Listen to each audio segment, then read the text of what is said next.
How to change LinkedIn mobile number? Just you have to firstly install the LinkedIn app from your Play Store. Now open the LinkedIn app in your Android. Now this type of screen will appear and LinkedIn app will appear here. You can see this type of screen in front of your desktop. Now you can see here at the top there is a me icon. Just you have to click on it.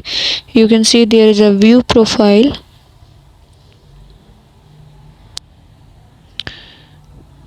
Just you can see there is a view profile, groups and the events, and at the last there is a settings. Just you have to click on settings here. Now this type of page will appear. We are going to change our phone number or mobile number. Just you have to see sign in and security. Before this, just make sure watch the complete video and follow each step carefully to avoid forgetting anything and making mistakes. Now there is a phone number icon. Just click on it. I haven't added my phone number, that's why this type of appear.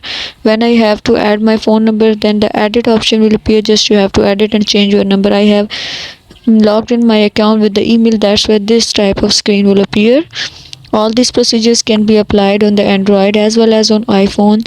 Thank you so much. That was all. Please consider showing your support by commenting, liking, sharing and subscribing to our channel for more valuable content in the future. Your engagement is highly appreciated. I wish you very good luck. Thanks.